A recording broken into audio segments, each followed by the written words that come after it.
Hello everyone, welcome back to my tea time videos. So let us find out today what interesting I have brought for you today. So whenever I talk about or whenever we talk about delicious dishes cooked from any kitchen, it always waters our mouth. Yes or no? So it's always seen the delicious dishes waters our mouth.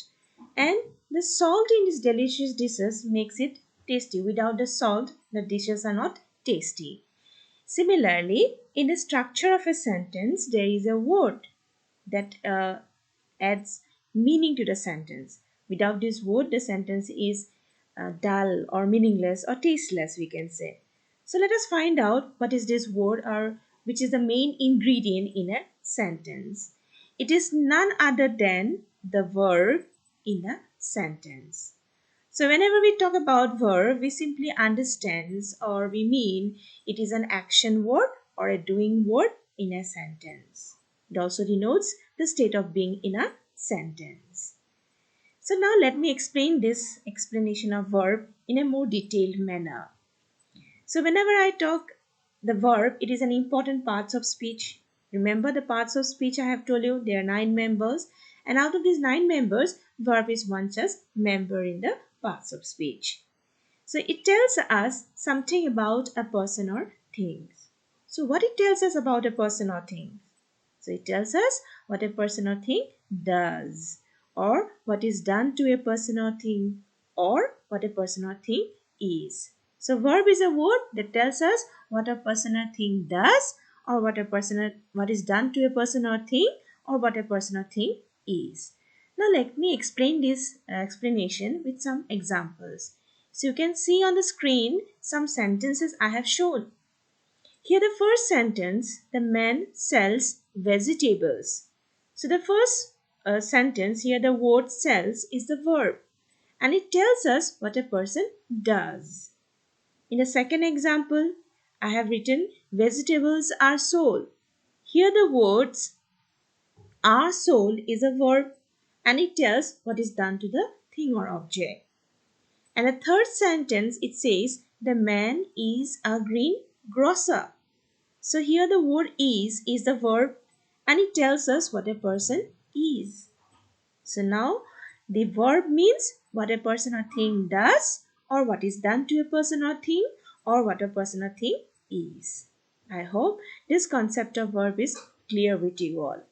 Now I move a step ahead with the verbs. So whenever we talk about objects, we can imagine its shape or its size or structure. We can also even measure its length, breadth, height, etc. But do you know that words also have a structure or a form? But in physical context, we cannot measure its shape or size or its length or breadth. But grammatically, we can.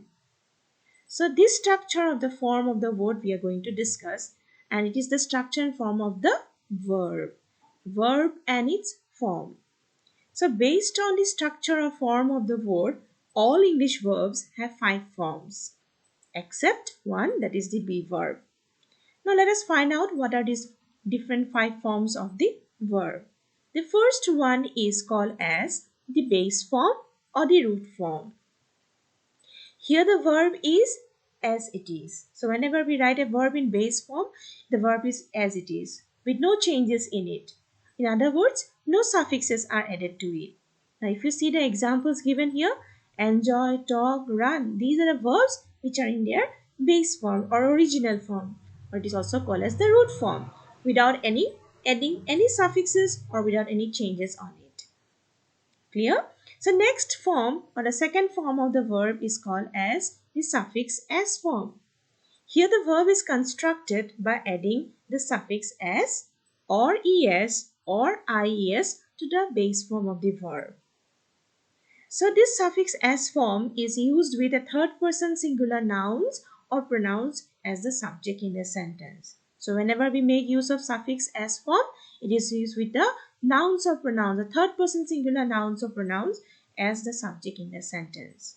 Then we write the verbs given in the example like enjoy become enjoys, similarly wishes, denies, etc. So these 2 forms of the verb, the base form and the suffix s form, are used in present tense. Apart from that, the base form is also used in imperative function and infinitive function. These two are the first two forms of the verb, the base form and the suffix s form. Now let us see the third form of the verb, and it is known as the suffix ing form. Here the verb is constructed by adding suffix ing to the base form of the verb. Now for example, if I write the verb enjoy in the suffix ing form, it is said enjoy talking, writing, etc. And this suffix ing form is used in all the continuous tense. And not only that, but it is even used as gerund and present participle too. So these are the third form of the verb. The fourth form of the verb is known as the past form. Here the verb is constructed by adding suffix d, suffix t or suffix ed to the base form of the verb, or by changing the verb in its the vowel letter in the verb. So in case if the verb is a regular verb, we add suffix d or suffix t or suffix ed to form the past form. But if it is an irregular verb, we change the vowel letter in the verb to form its past form. Now look at the example given. So enjoy is a regular verb. So we form its past form by adding the suffix ed to it. Similarly here becomes heard, then read becomes read. But look at the verb drink. This is an irregular verb. So we change the vowel letter I to A and to make its past form as drink. Similarly, see and so. These are the past four forms of the verb. And this past form of the verb is used in the past tense. I hope you have seen now the first four forms of the verb, the base form or the root form, the suffix s form, the suffix ing form, and the past form of the verb. Now let us move to the last form of the verb, the fifth one, which is known as the past participle form. So here the verb is constructed in the same manner like the past form, either by adding suffix d or suffix t or suffix ed, or by changing the vowel letter in the verb, depending upon the regular or irregular verbs. Now this past participle form of the verb is used in all the perfect tenses with have or has or had. And not only that, even it is used in passive constructions with the be verb. Now let me explain this with examples. You might see on the screen I have used the verb enjoy in their past participle enjoyed and with the help of the verb have. So whenever I use the past participle form with the have verb, it is in the present perfect tense. And whenever I use the past participle with the had verb, it is in the past perfect tense. You can see in the example I have used had drunk. Drink verb, the past participle form is drunk, and had I have used before it to make it a past perfect tense. And another verb I have taken, it is the choose verb in its past participle form chosen, and using be verb before it as was chosen, and this verb is in the passive constructions. So the past participle form of the verb is used in perfect tenses as well as in passive construction. So I hope you have understood today. I have explained about verb and its form. So with these explanations, I wind up my tea time videos today and hope to see you again with some interesting facts or basics of grammar.